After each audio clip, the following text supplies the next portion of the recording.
Hi, I'm Ben Sheeran, and today I'd like to talk to you about level 1 of the Fluency course. So level 1 of the Fluency course is our starting level. It's the first one of the course, and the theme for it is the students' own lives.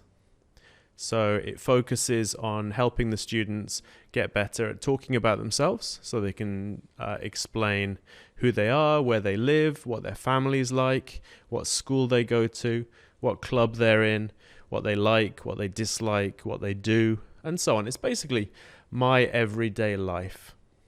The texts in the book have similar kind of content and feature situations that would be familiar to junior high school students.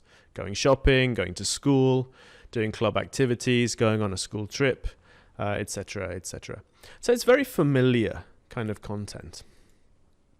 So the goals of level 1 of the Fluency course are to help the students become able to use the language that they're learning in school or in Juku.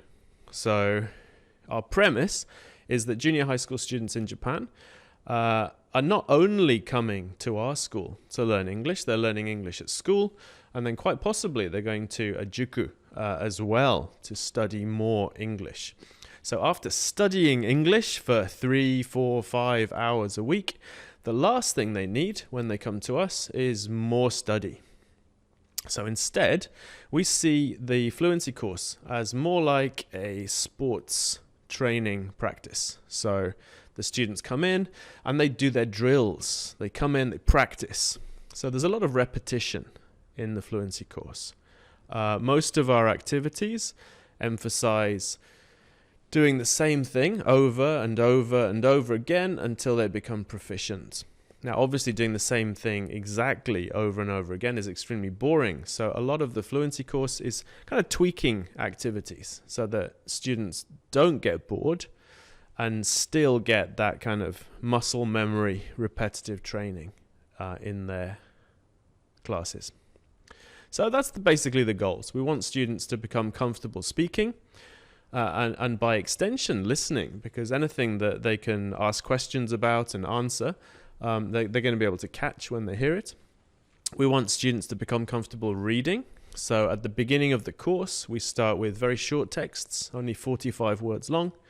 But by the end of the course, the students are reading 100-word texts, which is quite a big jump for junior high school students. We do lots of vocabulary practice to try and expand their vocabulary. There's far more vocabulary in the Fluency course than there would be in the junior high school textbooks, for example. Right, who's it for? Well, the course is written for junior high school students in Japan.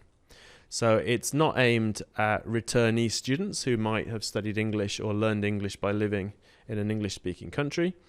It's not aimed at very high-level students who have really focused on English and gotten a very good ability in it. It's basically aimed at normal junior high school students who maybe like English or want to get better at it. And this is there, if they come in once a week for a class, we can help them do that. So the kind of results that we see in the first year. Now, it's important to think, to understand that the Fluency course is has a cumulative effect. So in the first year, it's going to have some effect. In the second year, that effect is going to get deeper and deeper. But it's really in the third year that students kind of shine and really come out with language that they maybe didn't know that they had. So the kind of results you can expect from the first year of the Fluency course. Students will be able to ask and answer simple questions. If you go to the website and look at the question sheets, that's the kind of practice that we're doing, and students do become able to use that language fairly naturally. Students are able to read texts of around 100 words, simple texts of a familiar context, and then answer questions about them. Students become able to write a little bit. We don't do a lot of writing in the first year, but we do some. And the students get fairly good at writing. By writing, I mean creating original content. A lot of the time in Japan, writing is basically writing down something that you memorized or copying something. But we have our students actually come up with, new stories and situations and so on. Right, so if you're interested in the Fluency course, please stay tuned on the channel. I'm going to be doing a lot more videos going into the detail of the course. And of course, you can go to our website if you want to see some of the free downloads and check out sample pages from the books.